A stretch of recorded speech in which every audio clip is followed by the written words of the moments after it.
Has anyone ever, in the entire history of the human race, thrown small rocks at a window to covertly get the attention of someone inside? My friends do this quite often to me.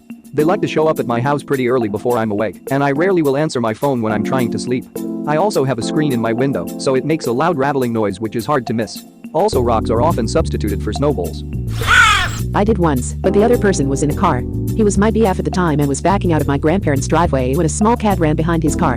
My first thought was to get his attention and throw a few rocks to tell him to stop. He ended up stopping and saving the cat, freaked out that 3 of his windows were shattered. Apparently I threw the handful of rocks much harder than I had planned on. His dad called a cop to come speak with me. Worked a full summer full-time at a crappy job to pay for the windows.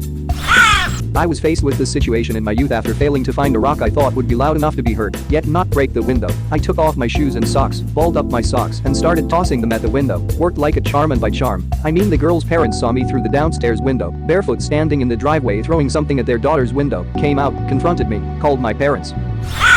I've had people throw rocks at my window, but I have not personally done this. It was a 4th of July night. There is some screaming and weird popping noises outside, but I don't really care and try to go back to sleep. Suddenly, I hear a shower of pebbles thrown at my door. I get up, look at the door, and I see this dude outside waving his arms out and pointing at the car on fire, right outside my window.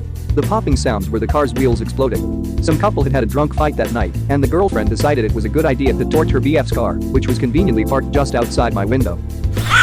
Yes, one of my fondest memories from when I was a teenager was a girlfriend I was visiting in California who woke me up every morning by throwing rocks at my second-story window. I'd always look out the window, bleary-eyed, and she'd always start singing and dancing, usually Broadway, because of the comedic effect of it, or have coffee and donuts, or something else. They might actually be my fondest memories of waking up, period. So, do people do this? Yes, 100 times, yes. I've done it when boozed up, and my friend has lost his cell for the 10th time in a year. Sometimes the buzzer doesn't work, or people chose to ignore it at odd hours of the evening or night. Yes, in the strangest way possible. I was at my girlfriend's apartment and we were tucking in for the night.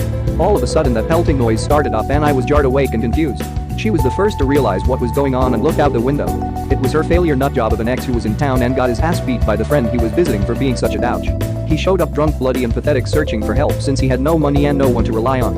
It was all surreal, and it was only his vast patheticness that derailed my desire to do physical harm unto him. I mean, seriously? The pebble at the window thing? Especially in that context? Ouch. So yes, people actually do that shit. It's cute if you're a kid with a cute little romance. But adults use the door. I did it just a few months ago. A friend of mine lived in a huge house downtown that was split up into apartments, but the front door, into the entryway that led to the apartments, automatically locked and there was no buzzer. He's hardly notorious for not charging his cell phone, so I always just assume it's dead. Every time I went to see him, or someone had to pick him up to go somewhere, we'd have to go around to the back of the house and throw tiny rocks at his window until he came down. A lot of these stories are when I was 15, so I'd like to point out that we're all over 20. I've got a story for you. I've been with my man for 10 months. When we first started seeing one another, I was afraid to knock on his door. His mother lives with him. My friend and I were out and about and I really wanted to get laid. We both got out and threw some pebbles at his window. I felt weird all of a sudden and said, let's go. My friend said fuck that and threw one last pebble and broke his window. I didn't even know until I ran into my man at the bar a couple nights later. Hey, did you come by my house the other night? I blushed and said yes, you broke my window. I'm about to feel so awkward and weird, and then he says, don't worry about it, I think it's hilarious, I got the tap on the window thing. That's awesome. That's also when I got his phone number so it didn't have to go down like that anymore. In high school, I was kicked out of the house by my parents for being an atheist. So I lived with my girlfriend and her parents for a year. One night I came back late from work and they had forgotten to leave the garage door unlocked. So I went to my girlfriend's second-story window and tossed up small rocks and called her name. She had been sleeping, and when she awoke she heard someone, me, softly calling her name, and thought it was someone right next to her in her room. So she screamed, quite loudly. Her father almost instantly burst into the room and turned on the light to look around. Finally, they looked out of the window and saw me down there. I felt quite horrible. I've done it. I was locked out of the house, and I'd forgotten my key. Had no cell phone at the time, so I went down the street to call my sister from the payphone. I used up a few quarters, but no one answered. I knew she was inside, I figured asleep, so I picked up some rocks and threw them at her third-floor window next to her bed. I was so scared of breaking the window that most of them missed. She never budged, so I sat on the front steps for ages until my parents got home from playing tennis. I was freezing and in a pretty bad mood when my sister woke up and said that she'd slept so well. I have done this. About 2 years ago, this girl I liked started chatting with me online. After a while she told me to come over, and she gave me her address. Once I got there I realized shit, left my phone by my computer. Not wanting to wake her dad, I threw some pebbles at the only window with the light on. Luckily it turned out to be hers. She came downstairs and let me in. Her dad was sleeping on the couch, though something about it being too warm in his room because it can get hot and cully sometime. As we were walking through the kitchen adjoining the living room, he woke. We fell to the floor hiding behind the island counter in the kitchen. After what seemed like forever but probably just a few minutes, we went upstairs to her room. Then everything went awesome. When I was a teenager, a friend's mother was giving the two of us a ride home from the airport in the middle of the night. She dropped me off at my parents' house at around 3 a.m. We had a keypad-operated garage door, so when that opened, they left. When I went to open the door to get into the house, locked. Front door, also locked. Knocked. No answer. Rang doorbell once. No answer. Rang doorbell frantically 1,000 times because it was March and I was starting to freeze. No answer. Threw a pebble at parents' window. No answer. Threw clods of dirt at parents' window. No answer. Grabbed tallest ladder in garage, set it up against side of house, and shouted frantically while pounding fists against walls of house. Dim light goes on in bedroom. Ran to front door and frantically rang doorbell another 1,000 times. Father answers door saying, "Whoa. Relax, sweetie.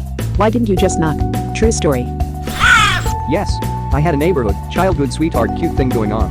Her name was Susan Denatelli. She lived like 4 houses down from mine. I never had to sneak out at night, being Greek and male. My father, who was Greek, never cared cause I couldn't get pregnant. Nice logic.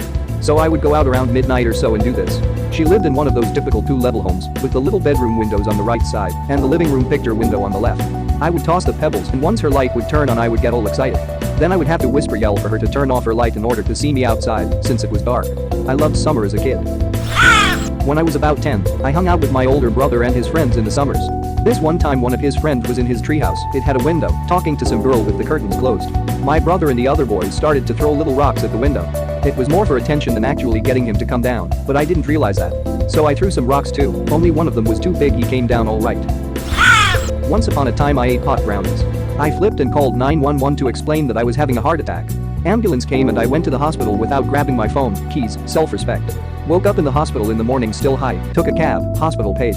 Back to my friend's place, but the outside door to her apartment was locked. Rocks were nearby, it worked. TLDR threw rocks at the window in a dissociative state. I did this in high school. A girl I was dating at the time had very strict parents and lived on the 2nd floor of her house, but it was very easy for her to get to the ground from her window. We'd hang out outside after her parents went to bed.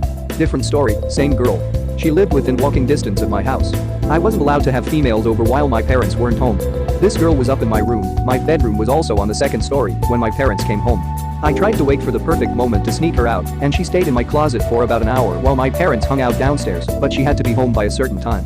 She ended up leaving via my 2nd story window, sprained her ankle, and limp all the way home. I still feel bad about that. I suppose the pebbles on the window method was a form of furtive communication, saying hello on the sly. The arrival of cell phones was a way around all that. Years ago, at 4:30 a.m., a couple of middle school-aged girls sneaked up to our house to throw little pebbles at our then 13-year-old son's bedroom window. In hoarse whispers, they called his name, and the little rocks made sort of a ticky-tacky sound on the glass. Unfortunately for them, the window was ours, and they yelped, laughed, and scattered when I informed them of this. Our son slept through the whole thing. Kind of. I locked myself out on my balcony one California winter's evening, and since my place is attached to my landlord's place, I tried to find something to throw at her window so that she could come down and let me back in. Turns out I had nothing on me, except for a pair of 3D glasses from the theater I just got back from, so I bent some of the plastic and threw a couple pieces at the window, but to no avail. I contemplated either throwing my whole wallet or jumping a story to my car below, but luckily, her son came out and I was able to wave him down. TLDR. Threw pieces of 3D glasses at a window to get someone's attention, but it didn't work. I used to live in a condo complex. My brother lived right below me. I was once entertaining a female, and my brother came and knocked on my door. I didn't answer. Eventually, I started hearing noises coming from my window. My brother knew I was home and was trying to get my attention by throwing pebbles at the window. So yes, it has happened. Oh, to finish the story, he kept this up until I finally went to the window and told him to fuck off. The female was amused and still lubricated. I got laid that night. One time I did this with my keys. Idiot, I know. Well, the keys landed on her apartment roof with no way to them. We had to borrow her ex's truck, who I hated for stealing beer from our New Year's party, and bought a ladder. It scratched up his truck. Well, the ladder barely reached the top, but I got my keys and returned the ladder. St. Patrick's Days can be crazy. Thank you very much for watching. Don't forget to subscribe and like this video. Tell me what you dislike or love about this video, so please comment below and hit the bell icon so you're notified anytime a new video is released. This is a WeCrow Media production.